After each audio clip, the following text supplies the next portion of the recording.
It's about seed, that's about life. Seventh generation is about vision. It's about leadership looking ahead. It's about responsibility. And seventh generation reminds you that you have responsibility to generations that are coming, and that you indeed are in charge of life as it is at the moment. Every generation has its time, and every generation has its leaders, and every generation has its heroes. Every generation has all of that. And when that generation passes, the next generation will have the same. They will also have their leaders. They will also have their heroes. They will also have their problems. And they will also have the continuing responsibility to look out for the next 7 generations. Go to 3. Done, too. All you gotta do is copy them. You have to raise your own leaders. They're not going to come out of the air. They're not going to come from what you can see around now. You got to start it just the way a little plant grows. You got to do that. Raise your leaders. And how do you go about that, raising your leaders? Is that with the Well, attitude? first of all, you have to observe that all children have a common leader. You watch children play, and it doesn't take you very long when you can see who the leader is. Well, now you have to guide that person. And you have to deal with that person. And you have to recognize that that person really understands. And so maybe by the time they're a little child, whether it's a boy or a girl, you've been observant for 19, 25 years. It comes time to move, and you walk in and you know who you're talking to. Because there's natural leaders.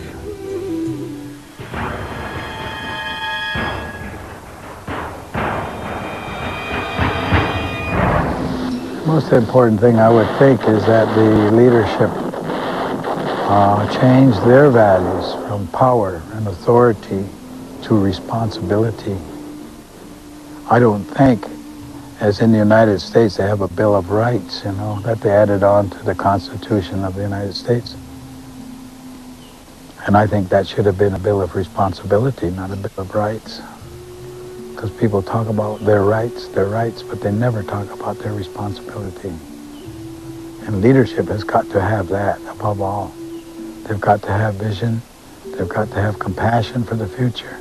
They've got to make that decision for the 7th generation. That's not just a casual term. That's a real instruction for survival.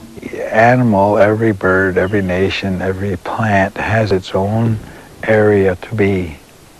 And you respect that. As we sit here and we look about us, there are these flowers, and no tree grows by itself. A tree is a community. Certain trees, certain plants will gather around certain trees, and certain medicines will gather around those certain plants. So that if you kill all the trees, if you cut all the trees, then you're destroying the community. You're not just destroying a tree, you're destroying a whole community that surrounds it and thrives on it, and that may be very important medicine for people or for animals, because animals know the same medicine. They use this medicine. That's where we learned. We learned, by watching the animals. They taught us a lot. Where is the medicine? They'll tell you because they use it themselves. And then if you replant the tree, you don't replant the community, you replant the tree. So you've lost a community. And if you clear cut, which is what's happening in America and Canada a great deal these days, and I guess around the world, then you are really a very destructive force. And simply replanting trees is not replanting community. You lost a lot in the process. If you don't understand that, you will. And that understanding comes in a very difficult manner. That of the 100 dominant economic units in the world today, the 100 largest economic units, and that's the word they used was units. 49 are countries and 51 are corporations. Now, you digest that for a second.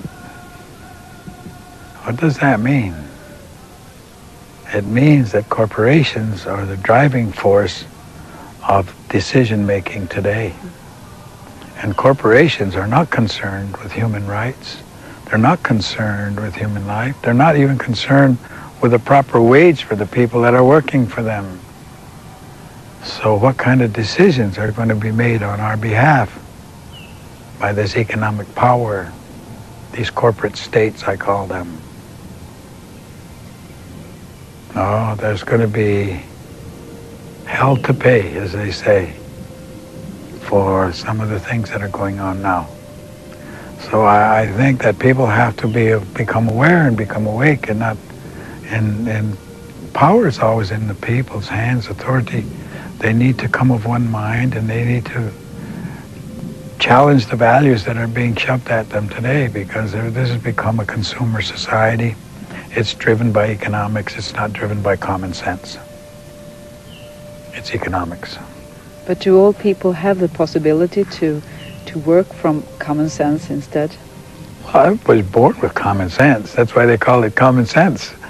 You know, I mean, you have common sense. You just got to use it, that's all. And you got to just evaluate what somebody tells you. You know, if you use your common sense, you say, well, that doesn't work.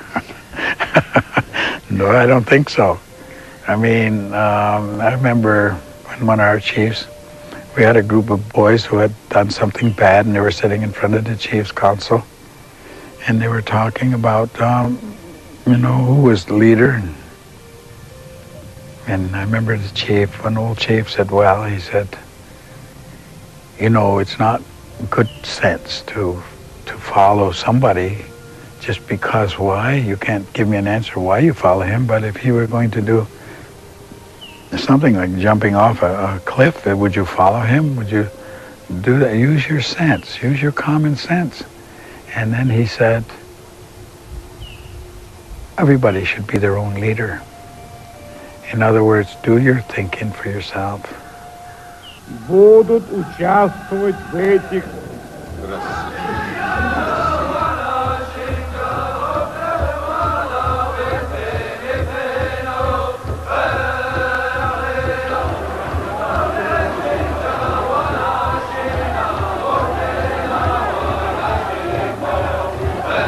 I had no prior knowledge of the Watergate break.